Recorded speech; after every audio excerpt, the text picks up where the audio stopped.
Welcome,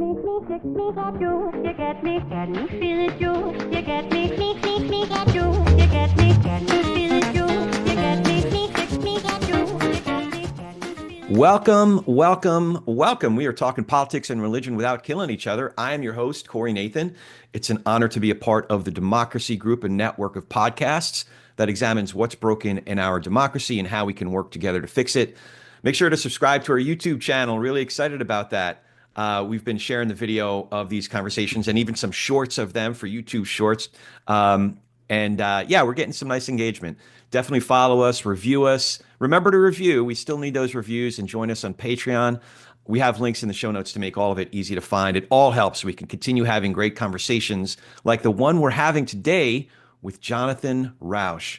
Jonathan Rauch is a senior fellow at the Brookings. You all should know this by now. John is probably the most frequent guest on TPNR, which Jahat Ali pointed out. He wants to be a part of the five-timer club.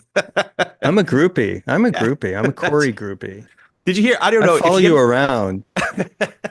That's awesome. And I'm a member of the audience. I love the podcast. Oh, man, listen. That's awesome. Thank you. So for those who don't know, you're just not cool, but I'll get you up to speed anyway.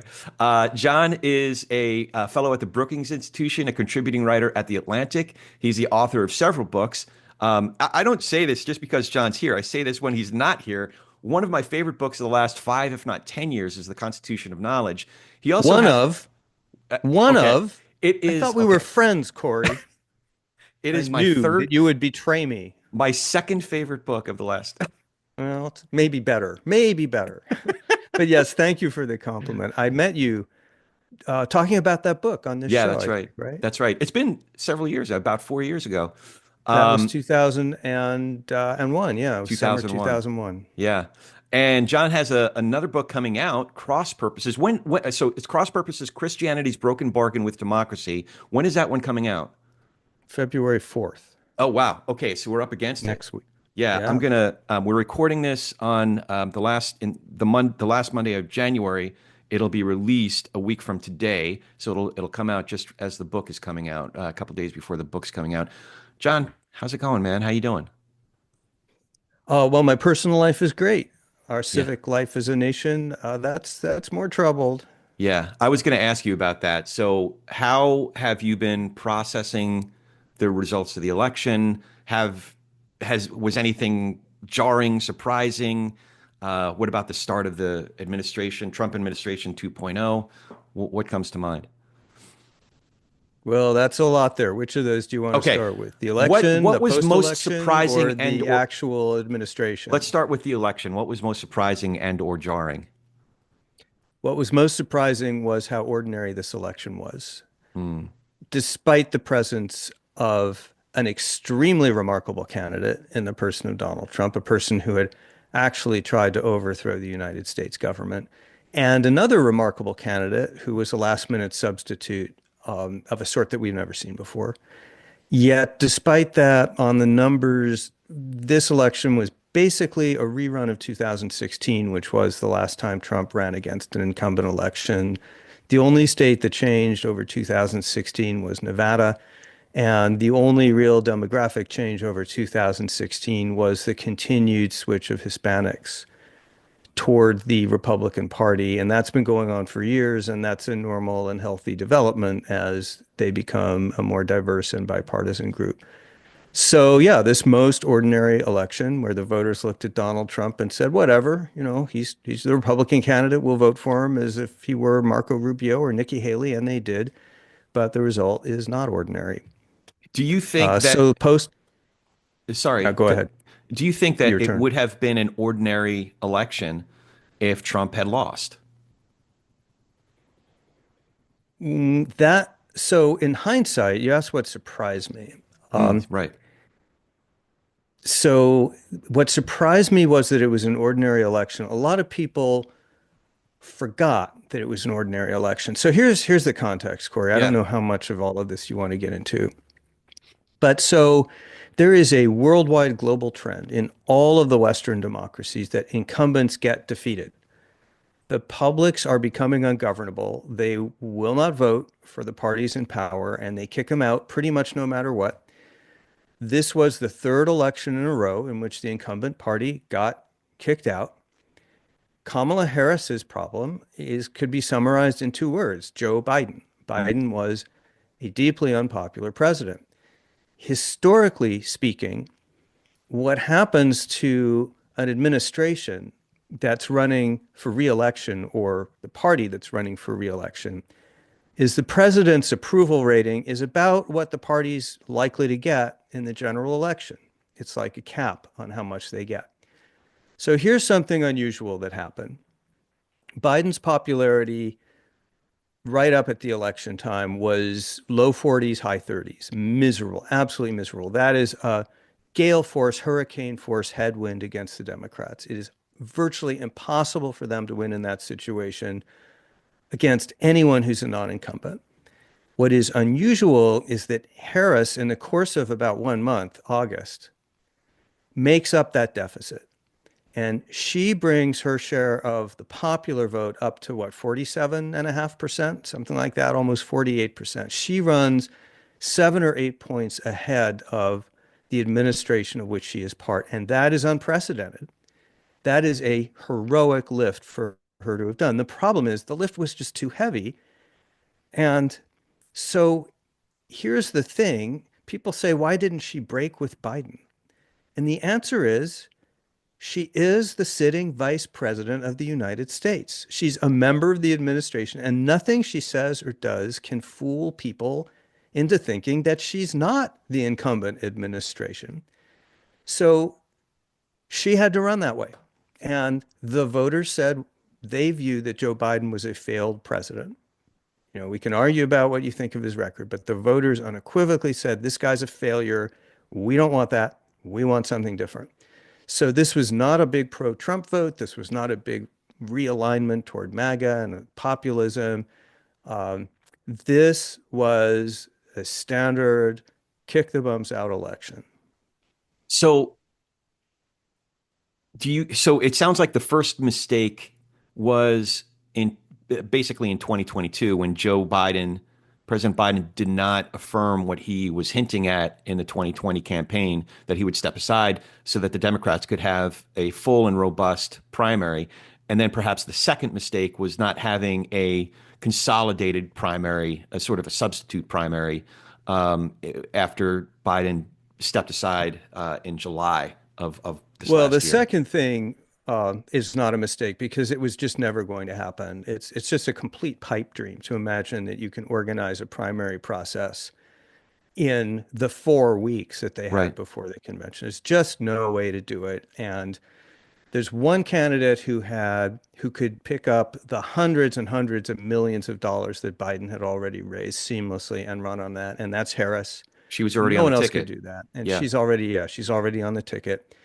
So it is just a total daydream, this fantasy that there could have been some kind of process. The party had to do what it did, which is very quickly rally around an alternative and just move as far and as fast with that alternative as they did. And she turned out to be a stronger candidate than people thought she would Yeah, be. for sure. My friends who were watching her said that she really found her voice after Dobbs, that she had become much more effective on the stump. So she did a good job. But yeah, there was one very, very big mistake. And, you don't need me to tell you this. And that's Biden ran again. He Yeah. was just in no condition to serve another 4-year term. And that became obvious. And he bowed out, he bowed out much too late. And this would have been a very hard election for the Democrats to win anyway, with Biden's popularity at 40%. But maybe if he bows out and he's not running again, maybe his approvals are at 45% or 46%. And that could well have been enough to put Harris over the top. Remember, Trump is a terrible candidate. Yeah. Another Republican, Nikki Haley, would have picked up, I think, another 3, 4, 5 percentage points. It would have been a very different kind of election. He didn't even make it past 50% because so many people just, they don't like the guy. He's the only alternative that they've got to Biden, and so a lot of people go for him. But the Republicans gave up a lot of ground by going with Trump. Yeah. So you think that Trump and MAGA, generally speaking, is overreading the so-called mandate? Oh, hugely, yeah. Yeah, the voters, they're MAGA voters who are going to vote for him no matter what.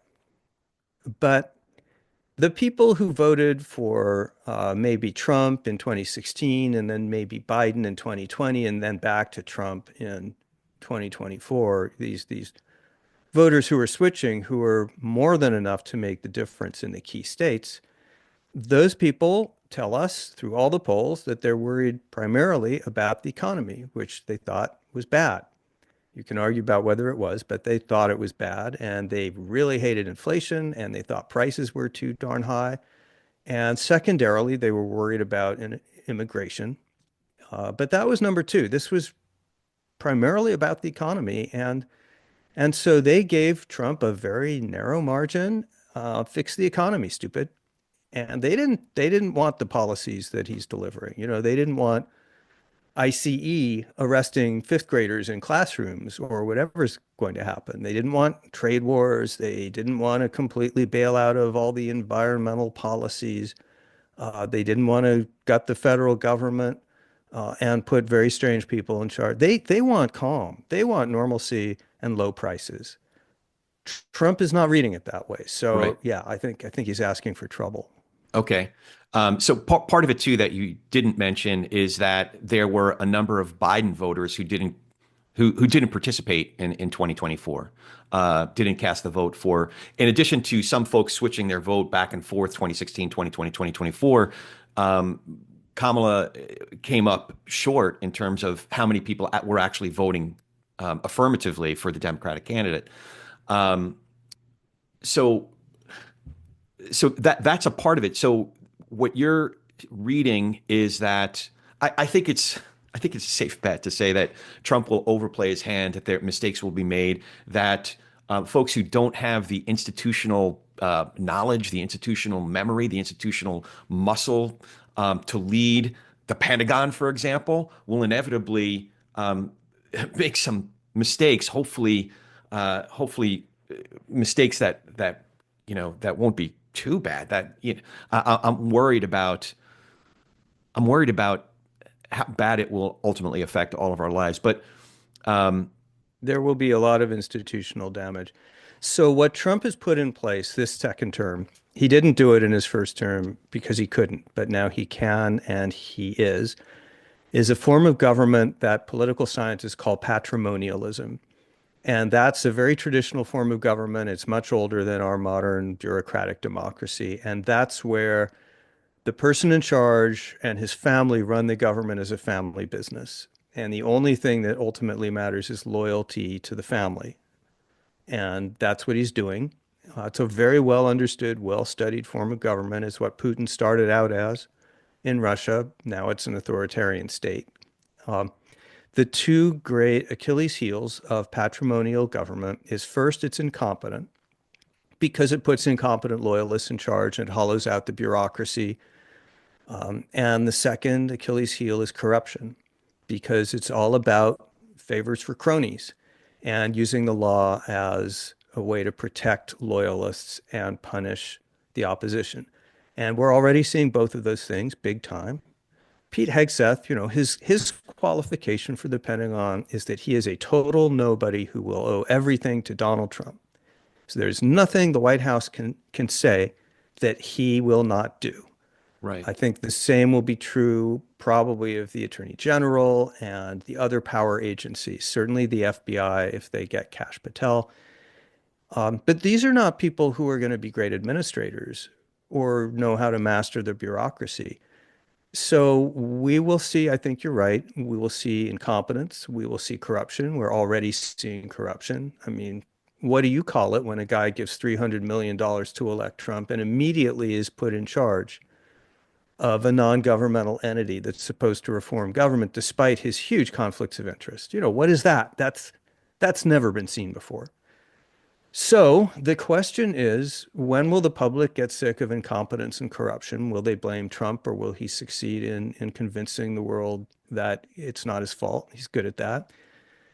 And second, when will they get sick and tired of corruption? Now, they think everyone's corrupt. They think the Democrats are corrupt. They think Hillary Clinton's corrupt. They think, so Open question, but a lot of institutional damage will be done. Um, It's already being done. yeah, so that was ultimately what I was driving at because I'm thinking this through as we're talking. So, one, you bring up the two important questions. When will the electorate get tired and react against the inevitable incompetence, question one, and the inevitable corruption that we're already seeing, question two? But I have a more fundamental question. Will the institutions hold? So whether it's 2026 or No, no, 2028, they won't hold. They're already not holding. right, Justice Department has already suspended investigations of everyone involved in January 6th on the orders of the White House. right, That's new. There was a post-Watergate norm. It's not a law, but it's a norm that says the White House does not give instructions to the Justice Department on who to prosecute or who not to prosecute. So there goes that, right? So the process, it's happening. The dominoes are falling.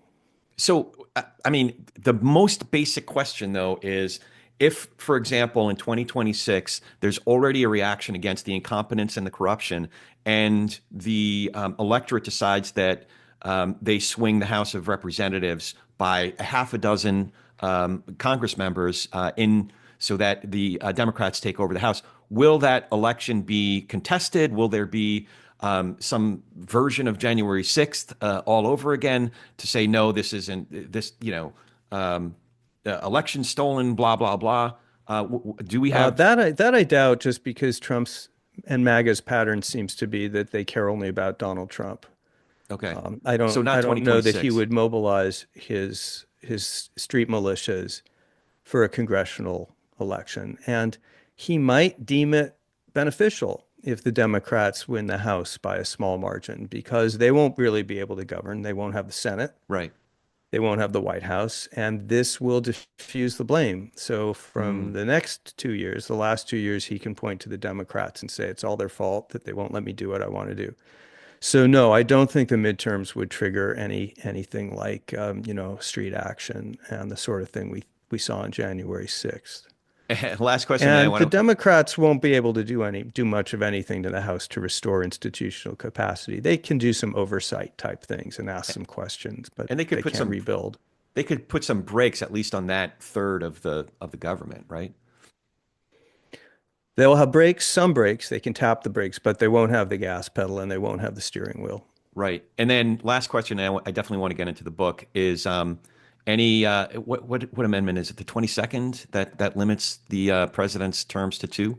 Any concerns that that's going to be challenged in Oh yeah. 2028?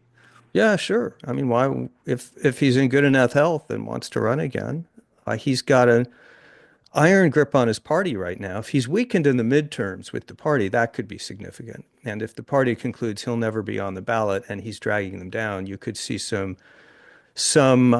I was going to use a bad word, but we'll say rodents abandoning the ship if they think Mm, it's sinking. okay. That could happen quickly in politics. But Trump believes he's invulnerable and unaccountable. He thinks the Supreme Court has insulated him from accountability from his decisions. He has his party and corporate America trembling in their boots for what he might do to them. So if I'm Trump, I'm thinking, yeah, it's up to me. I just have to decide what I want to do and do it. Yeah. I I hope doubt he runs again. He'll be what, 85 or 80 something? I don't 82. know. He'll be 82 at that time that year. 82, 83. Yeah. But, I rule nothing out. Yeah. We're in complete uncharted waters here. Yeah. All right. Let's talk about the book. I've been waiting for this book for a long time. The quadrants that we've been talking about in a couple of prior conversations. Cross purposes, Christianity's broken bargain with democracy. First, can you tell me about Mark McIntosh and why he was on your mind while writing this one? All right. I might lose my composure. I tend to do that talking about this particular person. So this book takes the form of an apology to Mark and others for the dumbest thing I ever wrote. I'm glad. How do you pronounce it? Uh, Apatheism? Apatheism? Well, I don't know. I made it up. So apatheism, yeah.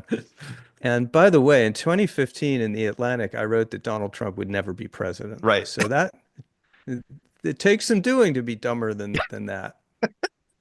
So The backstory is that I am homosexual and Jewish and atheist. You can kind of be those things if you're a Jew, kind of. And born in 1960 at a time when American Christianity was in a phase of all-out war against homosexuals. And I believed, with some justification, that Christianity was bigoted and cruel and hypocritical to minorities like me. And that was not without justification. So when I got to college, fate threw me together with a roommate named Mark McIntosh, and he was a very devout Episcopalian from Chicago. And he was the first encounter I ever had with a Christian who not only talked the talk, but walked the walk. He was deeply literate in the Bible, and he had a temper and a sense of humor. He wasn't a plaster saint, but he was the first person to show me that Christianity could actually mean what it says and that it's possible to live in the way the gospel prescribes. And that began a long journey of which you played a role. And Pete Wehner, who's been a guest on this show, and lots of other people have played a role of helping me understand that Christianity isn't just bigoted, cruel, and hypocritical, and that its doctrines are transformative and world-changing when properly understood and applied, even to non-believers like me. But on this journey in 2003, I wasn't where I am now because I still thought, isn't it a great thing that America is secularizing and people are just basically losing their religion? And it's not that they're turning into atheists or even agnostics, but they just don't care about religion anymore. So I call that apatheism, a jokey combination of apathy and theism. And I thought we'll turn into Scandinavia and we'll be post-religious. And the result of that is we'll get along with each other better and we'll be more enlightened. And boy, was that wrong. Mm. So we can talk about why it was wrong and the very dire results of that. But I had to write this book to say to Mark, boy, did I blow that one? Right. But I think if Mark were still alive and you were having this conversation, I think he'd be dismayed at some of the reasons why you had it wrong, or some of the Oh, fu- yeah. undergirding elements that it went the way it's gone over the last 22 years, I guess. I can tell you Mark was dismayed. He got ALS, that's Lou Gehrig's disease. He was for the last couple of years, 2.5, 3 years of his life, he was completely, totally paralyzed from the neck down. Mercifully, although he could breathe with the aid of a device that fed him oxygen, he was able to speak until the end. Mm. The thing that he feared the most was losing the ability to communicate. And that prayer at least was answered. He died in his sleep after lunch without losing that ability. And he was able to communicate exactly how he felt about both the rise of the MAGA movement, but especially about Christians becoming the most reliable. These are white Protestant evangelicals we're Right. talking about their becoming the core constituency of the MAGA movement. He was dismayed by that. He was appalled by that. Yeah. So I read this book much as an exhortation from a friend on the outside, but a friend nonetheless, on the outside of the church, that is. There have been others who have also tried to exhort the church, like, hey, guys, we might be getting this wrong from inside the church. Russell Moore, David French, Curtis Cheng in particular come to mind with the after party, as well as Pete Wehner, who's been bold from very early on, within a couple of weeks after Donald Trump came down on that golden escalator in the late spring of 2015. But if I told my friend who's a pastor at Grace Baptist Church right here in Santa Clarita, who's also a professor at John MacArthur's college, Masters University, if I told him that I'd love for you to read this book. I think it'll equip us as the church to reckon with where some, with some important issues like our, as you describe it, our broken bargain with democracy. My guess is that this Pastor Dave would probably consider the book for a second, maybe do a quick search of you and your name, and then quickly dismiss it. So, what case can I make to Pastor Dave or any number of other friends that I went to Bible study with that no, guys, take the time to read this book. I think it's a friend exhorting us. Would you say he dismissed the message or the messenger or both? He wouldn't even get to the message. I think he would look at the messenger. It would be what do you call it? Ad hominem, a dismissal. Well, I don't know what to say to that. I feel very presumptuous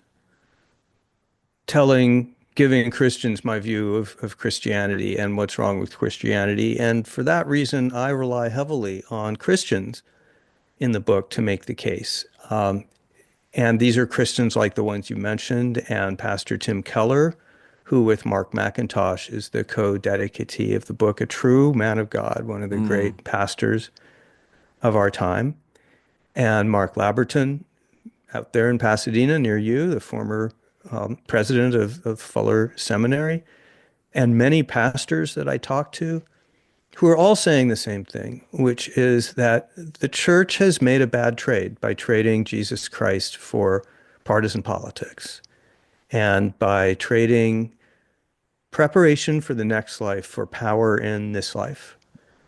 And when I look at the Gospels as an outsider and read what they say, I think they're right. Now, they shouldn't care what I say, but don't you think they should care what Jesus Christ says? So my book, I'm just trying to really do what little I can to, I have two audiences, well, really three, but two. And the first is secular people like me 20 years ago who think we have no stake in the health of Christianity. Better off without it. Let it wither. Why do we care?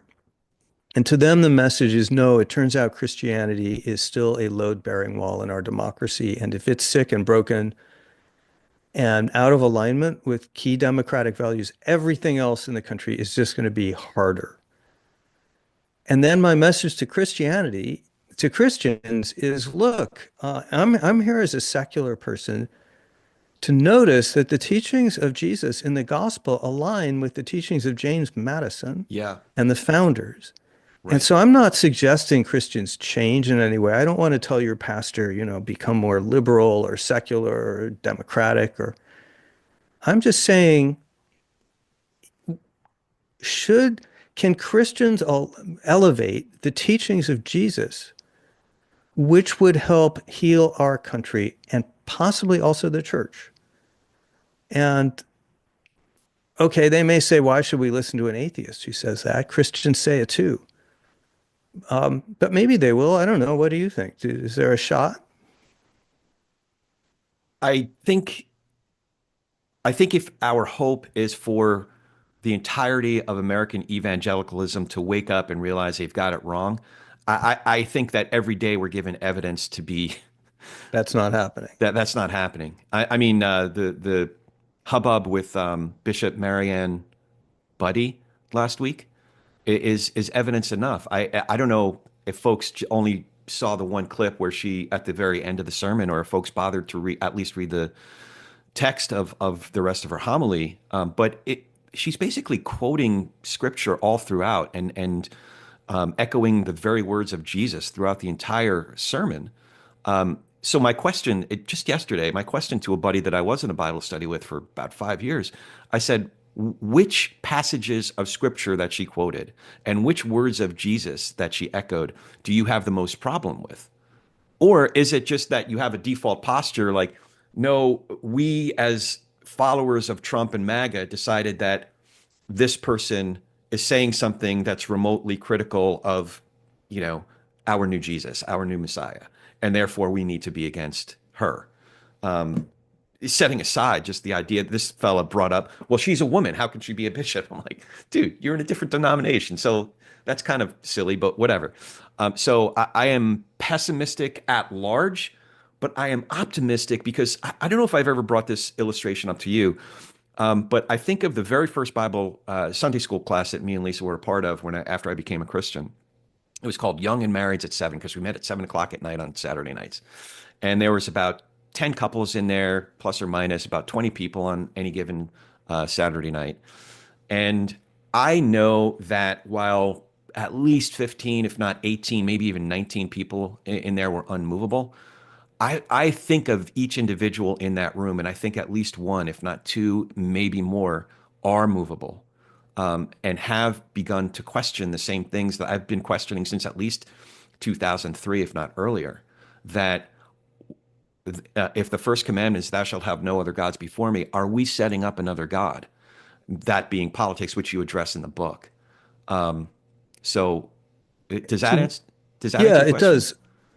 What did the person say when you asked? So, what specifically did Pastor Bud or Buddy say that you thought was inappropriate or unchristlike? What was the response?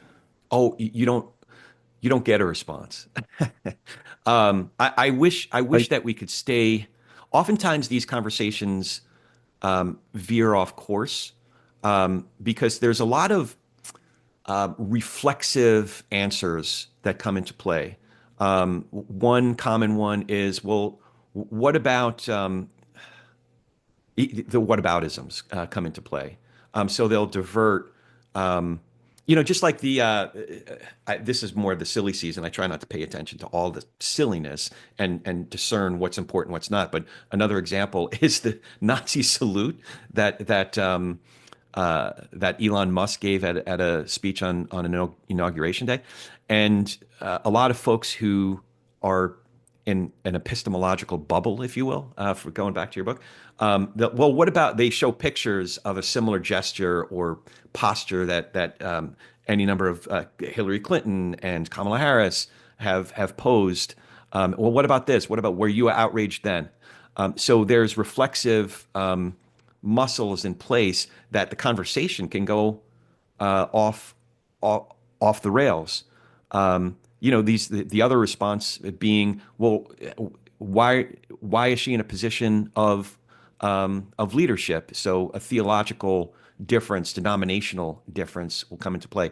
It's very hard to keep the conversation on course because there's a lack of willingness to reckon with some of the symptoms of the disease that infects the church. so So you got no answer. They just changed the subject. Is that what happened? change the subject or combat, there'll be a combat sort of contentious sort of posture. So, but let me say this. I will say that while similar to, I don't think you can change the entirety of the church, but there are people within the church that do want to be moved. Um, it's also in any given conversation, I don't think that I'm going to turn someone by 180 degrees, but I do think that there can be a little bit of pepper, a little bit of salt, just 1 degree of influence. The irony, though, there is that I also have to remain open to the possibility of being persuaded or at least to better understand the person that I'm speaking with. So a lot of this, I'm trying to get okay with the fact that a lot of this just requires being okay with it being gradual, very gradual, much slower than a lot of us would like for it to happen. So Yeah. So yeah. so the most common question people ask me about about the book is Christianity salvageable? I'm loaded to the gills, if you're interested, with numbers on the shocking collapse of Christianity in the past 15 years since I wrote that stupid article. I guess that's 20 years, but it's all very recent. We've never seen anything like it. It is the collapse of Christianity as we knew it. And I think a lot of the problems we're having in the country with ungovernability and toxic partisanship are at least related to the fact that people are substituting politics for religion. Mm, And those two are cross-contaminating. So we can get into that. But when I ask pastors about this, A lot of them want to quit because of it. Yeah. That's been documented in surveys. One survey found 42% of pastors said that they had seriously considered quitting over the past year.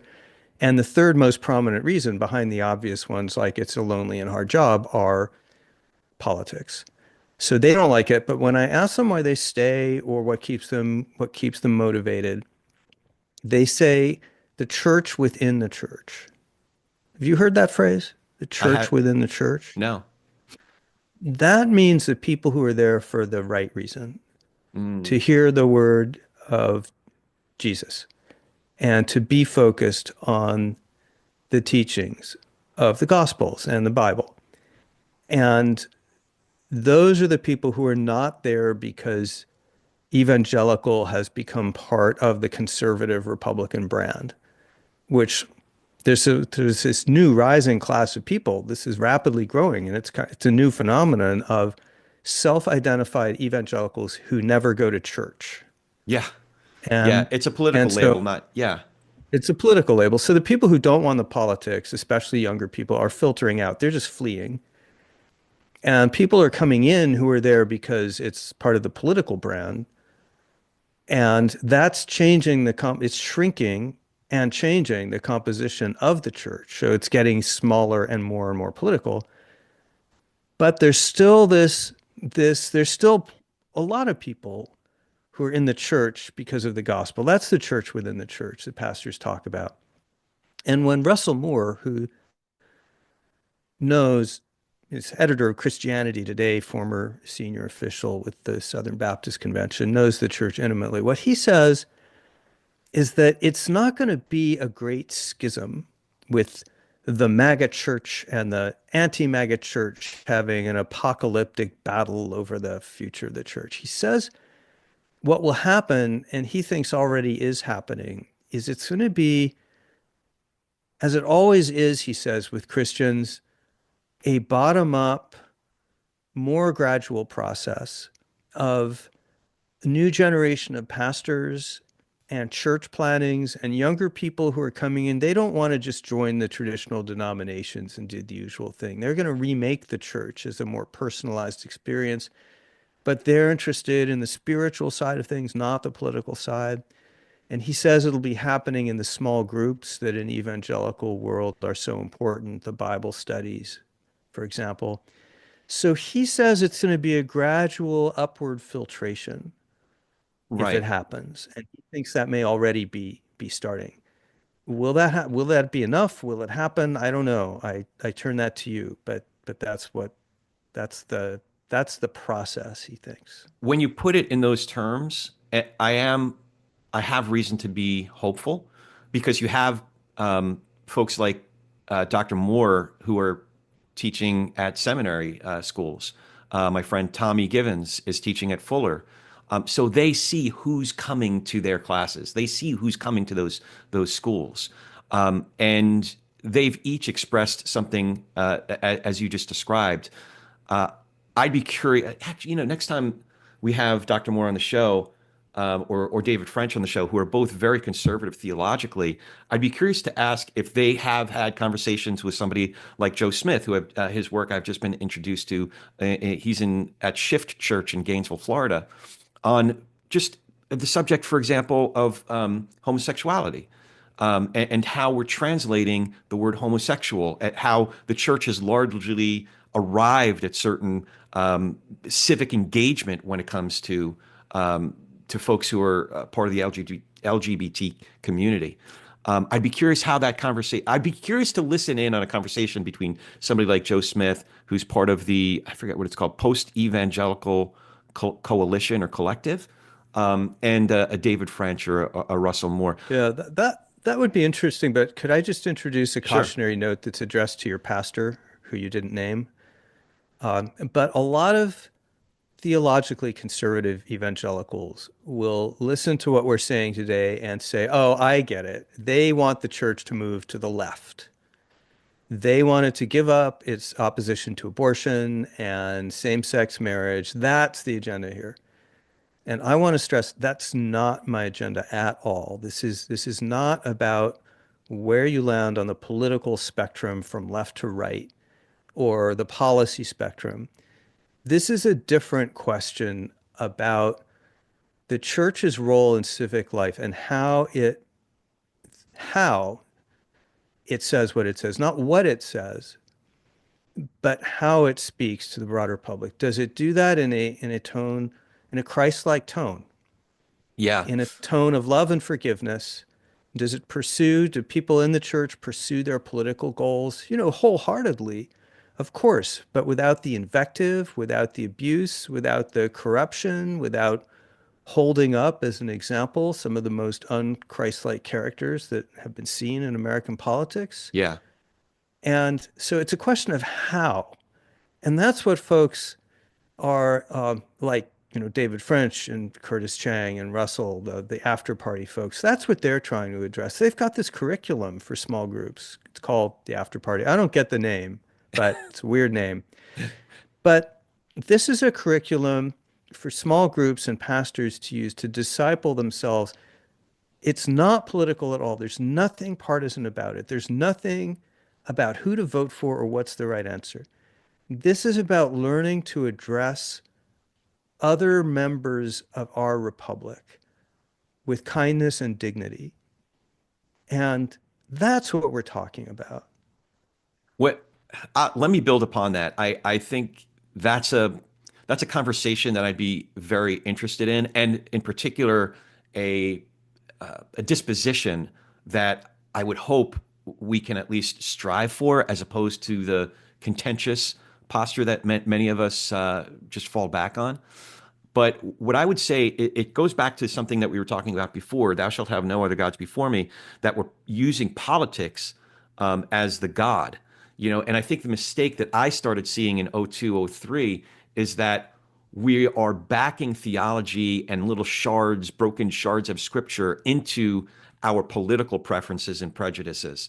So to affirm what you're saying, I don't think it's about, oh, well, we have to have a left of center political philosophy, and that's the correction to make. No, no, no. The correction to make is, if we say we're Christians and we say we believe in the authority of Scripture, let's take it seriously, and let's re-examine. Oh, did we arrive at this conclusion about an issue like abortion or gay marriage? Did we arrive at that first and then back our Scripture into it? So I'm saying let's do it right, and sometimes we'll come across Christian theological conclusions that are at odds with our political preferences. I'm okay with that. And some of the best theologians and Christian leaders and academics, even N.T. Wright, for example, have taken the risk of arriving at very different conclusions if they go about the work in an earnest way. So there are some Christians, though, that you highlight in the book, in particular, Church of Jesus Christ of Latter-day Saints. I'll refer to them as LDS for short. You say they're providing a better example of thick Christianity. So you were at BYU recently, right? Yeah, I just got back from there. Oh, so one of the quotes I grabbed from that speech, you can only think of one church that has worked out an articulated civic theology of how Christians should address politics and the public world. So what is the LDS Church doing so differently? So can I lay some groundwork about civic theology? Yeah, please. So this gets to the substantive argument of the book, which is, I think its contribution, if there's going to be one, is to substantively talk about how the gospel of Jesus Christ not properly understood, just period, how the gospel of Jesus Christ aligns with the constitutional and republican values of James Madison. They are very closely lined up, which means that if Christians follow Jesus, they will help heal our country and help support our democracy just by virtue of being more Christian. And we can talk about in length about what those values are, but the three big ones in Christianity are: don't be afraid, imitate Jesus, and forgive each other. And those map very well onto don't be afraid, maps onto You might lose an election. It's not the end of the world. Share the country. Be like Jesus maps onto care about address every human being in our civic environment with dignity, never treat humans as a means to an end instead of an end in themselves, and care about the least of these. And uh, forgive each other translates into when you get power, don't use it for retribution. Use it generously. Share the country. Use it the way you want power to be used when the tables turn. So that's core liberal values, and core Christianity. So, civic theology. A big light bulb went on over my head when a Christian journalist named John Ward said, the church is pretty good about discipling people. That's, forming people in the image of Jesus when it comes to their own families and churches and communities and, helping out when there's a flood or a fire. But the church has not discipled people in how they relate to the public conversation. That's, social media and its politics.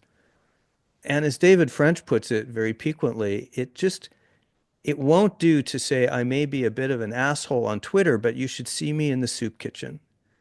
Christianity it's meant to be a unified garment. And what the church is missing is a theology of how would Jesus Christ want us to approach social media and politics and related sectors? And there's been a big void there. And because there's a void, Christianity has not worked that out. A lot of bad forces have gone there, and a lot of Christians are behaving pretty badly in the public realm. So I think the key thing is to develop that Christian civic theology and fill that space. It's not just about being nice, it's about working out what does Jesus expect of us? So one church is doing that. I'm sorry, it took a while to get here. It's You're okay. very patient. Yeah. One church is actually doing that, in fact, has done it, and that is the Church of Jesus Christ of Latter-day Saints. And they have worked out, starting from the very fundamentals of their theology, having to do with the Garden of Eden and what they call agency. But they have figured out a theology, a civic theology, in which they believe that Jesus wants them to be peacemakers in the civic culture and to approach politics in a spirit of patience, negotiation, and mutual accommodation, not in a spirit of hunkering down in fear, engaging the culture wars, and retribution against your foes. So this is very countercultural in the world of conservative white Christianity, which they are, and they're aware that it's countercultural. And I just spent a week out there and I talked to church leaders about it. They're very serious about it. And what I tried to tell them is preaching these ideas, these ideas are not just relevant to your church, they're relevant to the whole country. So I'm not saying that other Christians should become Mormons or anything like that, or simply adopt their theology. That wouldn't be possible. But I am saying that what the Church of Jesus Christ of Latter-day Saints shows is that it can maintain its firm conservatism on issues. It can maintain its cultural distinctiveness. It's a very demanding faith that asks a lot and gives a lot in return. That's what I mean by thick Christianity.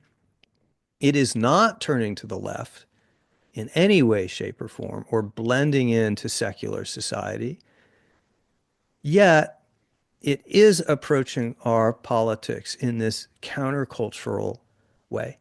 And I'm saying what other Christians can learn from that is that there are very different models, not fear-based models of civic theology. So the biggest difference is, and we could talk a lot more about both the LDS Church and American evangelicalism, but one of the biggest differences, I think you're saying, and where you quoted both Dallin Oaks, I think that's how you say his name. He's a justice of the Utah Supreme Court and president of BYU, as well as James Well, Madison. formerly those things. Former, okay. But He's as now the first counselor in the first presidency of the Church of Jesus Christ of Latter-day Saints, which translates into he will be the next prophet, the next president of the whole mm, church. He's the number two person and the big theorist behind these ideas. okay, but you were quoting Dallin Oaks as well as James Madison on the subject of compromise. So compromise is really a big difference between how the LDS Church gets their civic engagement different than what we're seeing largely in American evangelicalism. Is that fair? Yeah, this is patience, negotiation, mutual accommodation. President Oaks does not love the word compromise because it's taken on implications of giving up on your values. Mm, And that's not what he means. He means looking for creative solutions that can make everyone better off and give them most what they really need. And that's what the church has been doing. They did it in a it's called the Utah Compromise of 2015, which they supported a very arduous but ultimately successful effort to pass an LGBT anti-discrimination bill in Utah and add to that important religious accommodations. More impressively, in 2022, they supported the Respect for Marriage Act, which wrote my marriage to Michael, same-sex marriage, which the church strongly opposes within the church. You can get excommunicated if you have a gay marriage. But they supported a bill writing that into federal statute in case the Supreme Court ever changes its mind, while also adding some major new civil rights, religious liberty protections for churches like theirs. And so they're looking at that and saying, we didn't give up anything here. What we did was add to the space for LGBT people and Latter-day Saints to be more of their authentic selves and go about their lives without conflicting to each other. So they think of this as deconflicting. mm, They call that, their word for this is peacemaking. And this is when I got to BYU the very day before, one of their elders, a senior official of the church, had just given a talk to over 20,000 students, pretty much the whole student body, on the subject of peacemaking. yeah. So this is what they're talking about, creating more space for all Americans to get along with less conflict. So I want to back up for a second because I think we kind of it's important to establish when we talk about classical liberalism or liberalism. Oh, yeah. Part of that is that there's a lot of folks who, in particular in American evangelicalism today, are not only don't understand what liberalism actually is, but they're jumping right to the critiques, almost cliche critiques of liberalism. So could you just spell a little bit of that out for us, what you mean by liberalism, and then Yeah, yeah. we'll Thank get you, into some of Corey. the critiques. Yeah, thank you, Corey. This is confusing nomenclature. So the most common use in post-war America of liberalism means left wing, but not far left wing. It means basically some version of progressivism, big government, lots of programs, bureaucrats, a lot of income distribution, all of that. That's not what we're talking about. Until the 1950s, liberalism meant the philosophy of the founders of the United States, among others. John Locke, Immanuel Kant, James Madison, and right up to the present. So liberalism, some people call it, to distinguish it, classical liberalism or traditional liberalism. I just call it liberalism. I'm taking the term back. I call Hmm. that left-wing thing progressivism. So the core idea of liberalism, properly understood, is that all human beings are created free and equal. A new idea in history. It appears for the first time in the 1600s and is embodied, of course, in the Declaration of Independence. And that this is a natural right. And so no one has the right to dominate or coerce anyone else just because of circumstances of birth. And you've got to have regular processes that protect people's rights and liberties. And you need to protect especially minority rights. And you need to allow peaceful transfer of power. And the founders told us again and again, every single one of them said, look, we can give you a constitution, but we can't give you the values, they call them Republican virtues, that are necessary to sustain the Constitution. Virtuous habits like educating yourself about civic affairs, being lawful, being truthful, treating each other with respect and dignity. And they told us, if we don't have those Republican virtues, we will lose our liberal democratic republic. Benjamin Franklin, famously, after the Constitutional Convention, when a woman asked him, "So, Mr. Franklin, what have you given us? What kind of government have you given us?" He said, "A republic if you can keep it." Right. John Adams So also that's talked about the importance of the necessity. I don't know if I forget the word he used, but a religious, a populace. religious people, yes. And Madison talked about it. He said, if there's no virtue in the people, then it doesn't matter what kind of constitution you write. Washington said it in his farewell address. They left no stone unturned in their attempt to tell posterity that it's not enough to have a process. You need to have the virtues that support it. Yeah. And they look to civil society to inculcate those Republican virtues. And the most important institution in civil society that did that then and that still does it now or should do it is Christianity in America, because it's a predominantly Christian country. They relied on that. That's the broken bargain of the title of my book, the subtitle, Christianity's Broken Bargain with America. It's that they expected Christianity, they wrote in religious freedom of a type that the world had never seen before. They put that in there. But they expected an implicit bargain in exchange that people of faith, and especially Christians, would uphold those Republican virtues and inculcate things like truthfulness and decency and civic equality, things Jesus talked about. So that's the background of the sort Okay. of liberalism we're talking about. Sorry, I filibustered there, No, no, but no, it's no, such a no. rich subject. Okay, so I was thinking about you a great deal, obviously, while I was reading the book, and it kind of ties into prior conversations that we had that showed up in this book, the mortality, morality, murder, and miracles conversation. So what you're talking about is morality, but you being an atheist, you have issue with the murder and miracles part of these quadrants, right? But now I'm wondering if it's not a belief in God, you do believe in institutions, and institutions in a way, building upon institutions and a deference to, say, the works of these great philosophers that influenced the founding fathers. Institutions in that regard at least help us to defer to a shared sense of morality, or I don't know, where can we draw a sense of morality if not from God? For you, is it these institutions, this history of learning, the great conversation? What is it for you? Well, I have trouble with that question, which is, if there's no higher being in the world, I don't think there is. But what's the ground for making a distinction between good and right and wrong, good and evil, that transcends human preference? And no, I don't have a good answer to that question. I think Christianity does have an answer to that question. I don't think it's a correct answer, which is why I don't believe it, Yeah. but it is an answer, and I don't have one.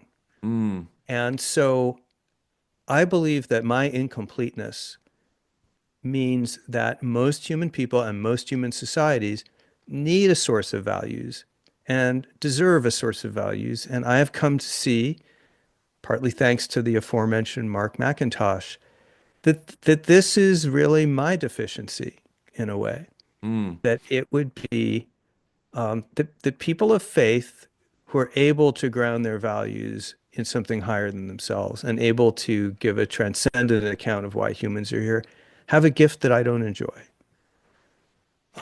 But their side's not complete either. So that's the other. They need us as much as we need them, because we're Right. the ones who can give a coherent account of the material world without resorting to magic and miracles. So we're the ones who are going to give you the vaccine for COVID. And we're the ones who can explain why evil exists. and deal with that. There's none of the major religions, that is to say the monotheistic religions, has been able to explain why a good God would accept, allow, create evil.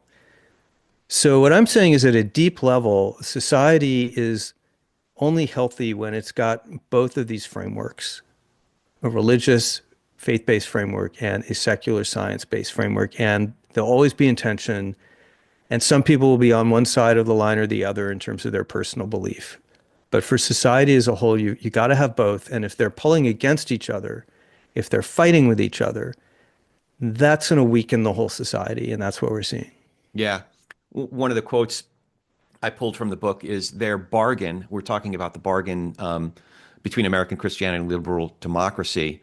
Their bargain requires that the Constitution be interpreted in a way which is consistent with the well-being of law-abiding faith communities, and that God's word be interpreted in a way that is consistent with the well-being of democratic pluralism. I'm afraid, though, that a lot of friends that I go to church with don't really believe in pluralism so much as I think the words you used as dominance and coercion. I think that those are greater values. That if the negotiation isn't going their way, then dominance is in order. Well, that raises the obvious question of why you go to that church. I don't actually. I don't anymore. I found a great church in Pasadena actually that we've been going to for at least 10 years now. So yeah, in fact, I will say this, that, I think it was the very first time that we talked, maybe the second time that we talked, that you found some holes in my theology that I was really struggling with.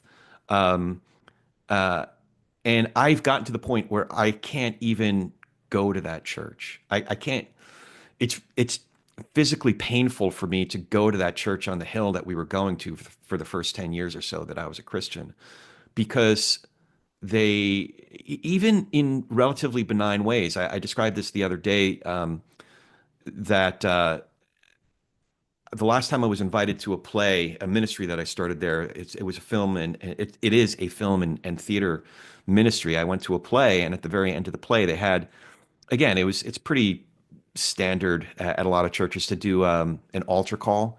Hey, if you like what you're seeing here, come on and we'll pray with you and accept Jesus, kind of a thing.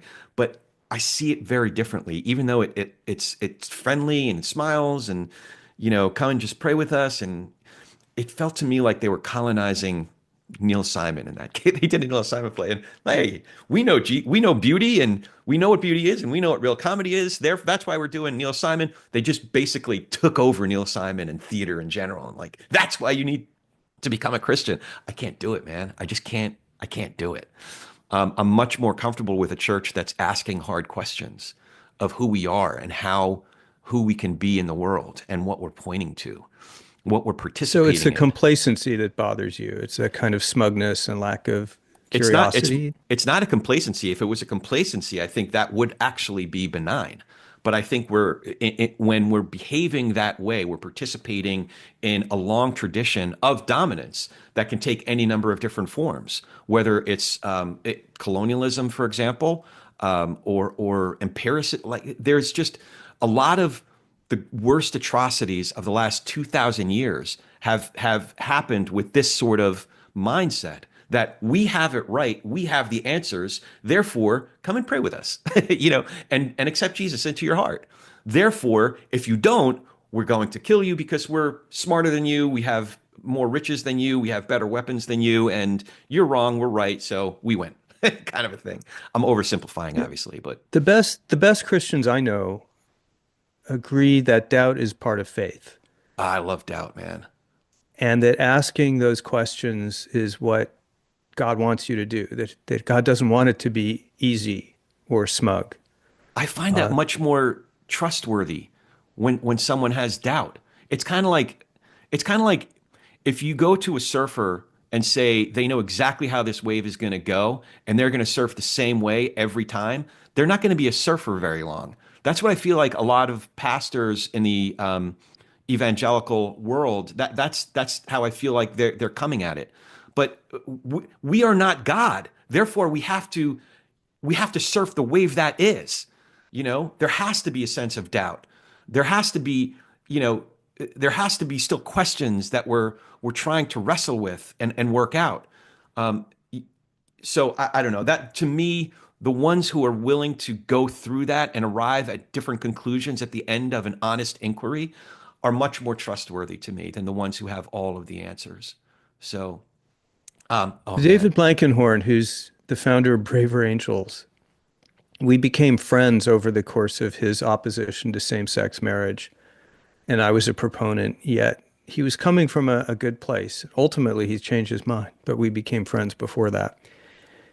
He once said something that really stuck with me that's very apropos of what you're saying, which is that he believes that the concept of civility, it's more than just politeness hmm and being pleasant. In fact, sometimes it requires opposition and explaining very candidly why you disagree. But he said a key thing about civility is it implies doubt. It implies approaching your fellow citizens in the spirit of, I think I know the answer, but I might be wrong. So what is it you have to say? So there's an element of genuine curiosity and outreach that comes with doubt. And I thought there was something really profound about that. yeah, yeah. And there's plenty to explore there, man, because you've certainly found the fissures in some of my theological foundations, which is good, because it points to the fact that I still have a lot of questions that I need to work out, or some of the answers that I thought I arrived at aren't sufficient. Um, And one of I the other, started I started respecting Christianity when I started getting to know people like we mentioned Pete Wehner a couple times. I think I mentioned Pastor Keller. yeah, Christians who, although very deep into their journey of Christianity, were still asking themselves the hard questions and coming up short, still wrestling with those questions as part of their faith. And that's when I realized my stereotype of Christians as smug people who were just ready to judge me as gay and write me off as a stench in God's nostrils, that was not necessarily what Christianity meant. yeah, I'd like to think so, but I think you're right that it has to be the church within the church. Um, that a lot of a lot of the stories that are most accessible, whether it's folks who have a curiosity or maybe identify as Christians but aren't going to church on a regular basis, or just the general public that aren't Christians or the nuns, what we see is what you describe as the oh gosh, what's the word that you use? It's the middle chapter, thin Christianity. That's what we're seeing, um, and we're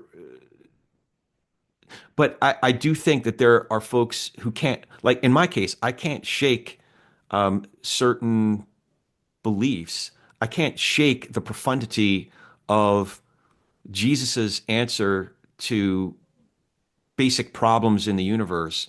His answer was so profound that his victory over a broken creation is through the cross, is through his own death, right? There are certain, I mean, I don't mean to go down these rabbit trails, but there are certain fundamental elements of a theology that I can't quite shake. It'd be simpler for me if I could, frankly, but there I can't. So I do see though, as I go to my church, Knox Presbyterian, in Pasadena, that there are there are a lot of folks who still believe that don't identify with what we see, that don't identify with a Donald Trump of all creatures, as a representative of our faith. So that definitely that definitely gives me hope. I think that there's a lot of rabbit trails we can go as we often do, but I do want to ask you a couple things. One is, before I ask some of my wrap up questions, we have covered a lot. Is there anything important that we haven't discussed yet that you'd like to get into, that you'd like to add? Well, at one point you alluded to the problems I have with post-liberals. Post-liberalism, yeah. Yeah, or the And we critiques could of go liberal. down there. It's not a central message of the book, actually, but it's something that I talk about. These are these are people who take a kind of the antithetical, is that a word? You'll The make it one. opposite view of my book. So I'm saying to Christians, if you want to see why your church is shrinking rapidly and why you're losing the next generation and why our country is becoming so divided, maybe you should look in the mirror. And maybe some of what a lot of Christians are doing and preaching is convincing people, as Russell Moore has said, that the problem that people are having is not with the doctrines of Jesus Christ. It's with a church that they see as not aligned with the doctrines of Jesus Christ. So that's the Russell Moore view, and I picked that up in my book. So the post-liberals have the opposite view. They believe that the decline of the stabilizers of our society, the fundamental things that keep our head straight on, screwed straight, our faith, family, community, and country. And they believe that liberalism, the time we're talking about throughout this, the doctrines of the founders and all of that, that although it pretends to be kind of procedural neutrality before the law, that in fact it is an imperialistic, self-guided missile of rampant individualism and consumerism and selfishness that undermines all the institutions that we depend on and that it depends on faith, family, religion, nation. And so not religion, excuse me, liberalism is destroying itself and taking society down with it. Mm, And that's their view. And I talk about that a little bit in the book. I don't spend a lot of time on it because that's not my purpose. yeah, I'd rather talk to Christians about Christianity. That's more interesting. yeah. No, I But do. I do find it. I did find it helpful because you identified specific critiques of liberalism from within the church or evangelicalism more broadly, and you scrutinized them. Some of them include catastrophism, authoritarianism, make believe, incoherence, vagueness, grandstanding, and these are all anathema to me. They don't. It's not a sturdy ground for all of this. yeah, Uh, yeah, where I wind up, there's a lot of critiques of these guys, and they have no governing program, and they don't want to share the country, and they can't explain how they're going to govern as a small rump of people who believe what they believe when the majority doesn't, and uh, all of the things that you just said. But I also say there is some truth in their critique, and there's as was once said of supply side economics, there's nothing wrong with their argument that couldn't be fixed by dividing it by about 10. And the part that's true is that, yeah, in a modern consumeristic, rights-oriented society, it is going to be hard to be a Christian. And that's not new. It was hard to be a Christian in Jesus's day and in the days of the early church. And if you wonder how hard it is, they nailed that guy to a cross. That's pretty darn hostile. So, but I think that Christianity, I'm not, I say I think, it's not I that think this is, a lot of Christians think that Christianity is at its best as an exilic religion. Exilic. Oh, Exilic. so That's that's why when the it's in, LDS Church makes sense, is they feel like they're the they're kind minority. of, yeah, they're a minority. They are literally an exilic religion. Their temple in Salt Lake City is not in the Promised Land, just Mm, as the Jews don't have the temple on the Temple Mount where it's supposed to be. So, but exilic religion means that they stand outside society in some sense, that they are not trying to run the country and dominate it, that to the contrary, they're there to focus on preparing ourselves for the next world and doing right by the gospel. And that's a countercultural message. mm. And Jesus is, so I don't believe that Jesus was divine and died and came back. But I do believe that his teaching was orthogonal to every prior philosopher before and every subsequent philosopher since. And it is a radical and challenging moral teaching that to this day, it is very hard to live up to, Mm, even if you're trying, and most people, including a lot of Christians, are not trying. yeah. So I'm going to say, yeah, it's always difficult to be Christian, but that should not excuse Christians from acting like Christians, from taking up the challenge of being Christ-like in a hostile world. And when they do that, that's how they make converts. It's David French has said, being a shining light of counterculturalism. That's how you show people what it means to be Christian. Yeah. It's interesting. I'm so glad that you had a chance to speak at BYU. I hope there are opportunities, and maybe there have been, to address other churches or church groups, because I think this is healthy. I think sometimes you need an outsider to hold up that mirror for us to look into. You know? Well, we'll see. I don't really believe that huge numbers of Christians in America are all that interested in what an atheistic homosexual Jew has to say about Jesus Christ. But a few are. A, Yeah. a few might be. We just need a remnant. We just need. Yeah, Um, exactly. so the TP&R question: what do you think each of us can do to be able to share space with, have better conversations with, and even nurture relationships with people across our differences? So whether that's Well, to atheist. surprise you, I'm not going to say become a Mormon. Okay. Um, Yeah.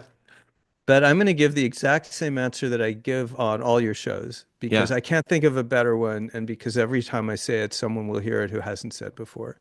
Yeah. And that is take a good look at Braver Angels Hmm.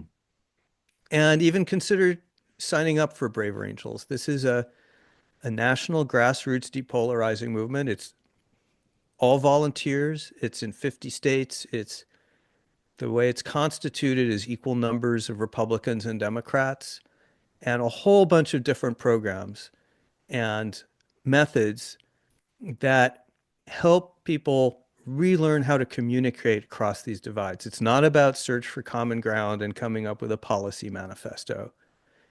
It's almost like a form of marriage counseling. How can we learn to talk to each other and hear each other better? And people who get involved with Braver Angels, the most common reaction is we're not as divided as we've been led to believe, which is true. Yeah. Surveys show that people have an exaggerated view of how opposed the other side actually is. And it also can change a community spirit to discover there are ways to push back against all the forces that are dividing us. Social media, other media, politicians, they're making a bundle. They're profiting mightily off of division and fear. And this is a way people can do something about it. For So sure.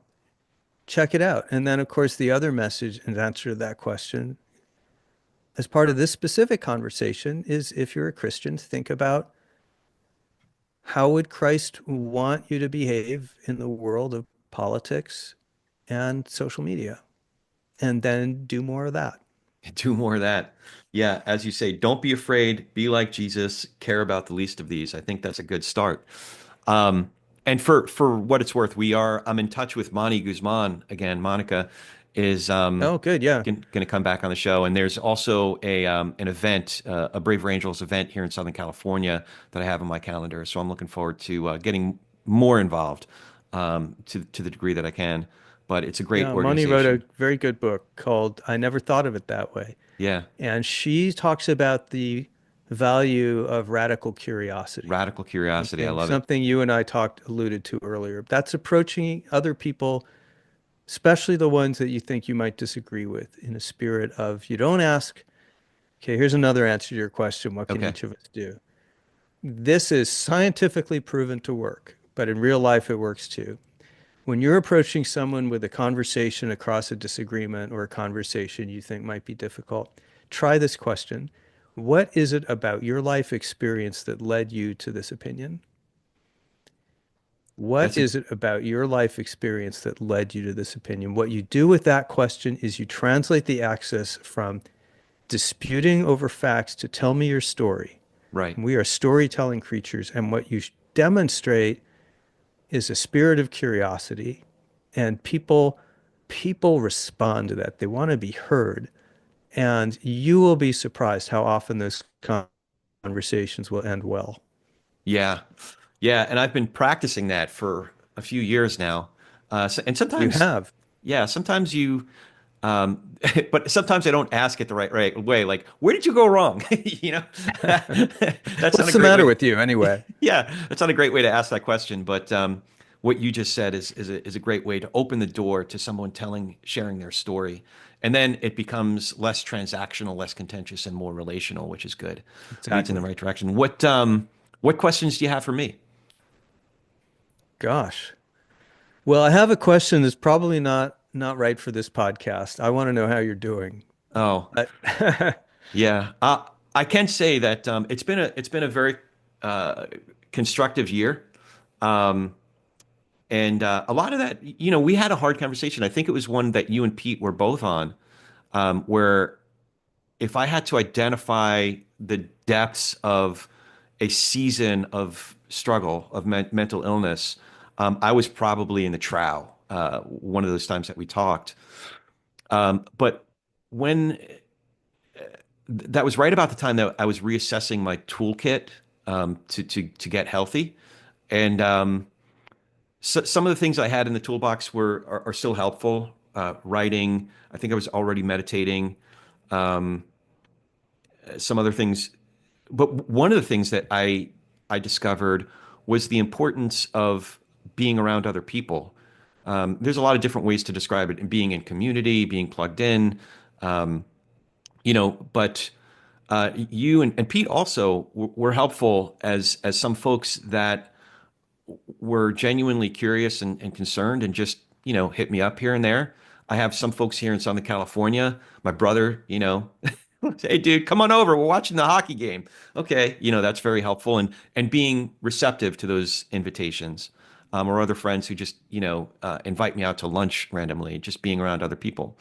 All that to say that it's been helpful. I was ultimately, did I tell you this? I was ultimately diagnosed bipolar. oh no, I don't know if you mentioned that. I can't Yeah. remember. So it's helpful. It's scary. It's kind of intimidating to think of this thing, like this kind of monster thing. But at least it gives me a vocabulary to start to understand it better, so that I can more accurately keep myself within healthy ranges. So I think I've been staying within, although Lisa might dispute this, but I think I've been staying within healthier ranges. I've even lost a bunch of weight this last year. So next time you see me, I'll look better in a pair of jeans.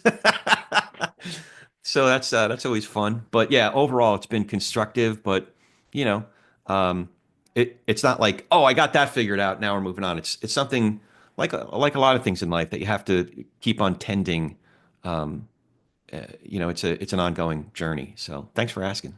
But the darkest part of the woods you think is behind you?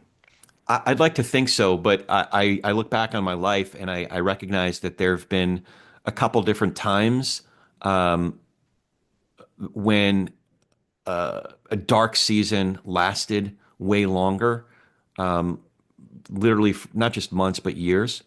So I have to be on my guard for that. I have to be on my guard for that.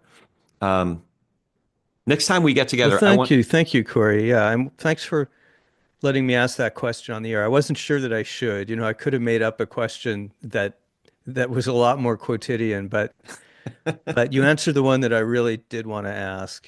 I think that your show is an asset to the country. As I said, I'm a regular listener. I think the approach you bring that's both inquisitive and humane and a little bit soulful is what the country needs more of. And I think the fact that you're pulling it off, and I gather you're winning audience share, continuing to build. I think maybe you succeeded in monetizing over the past year, which is I think a landmark in the world of podcasting.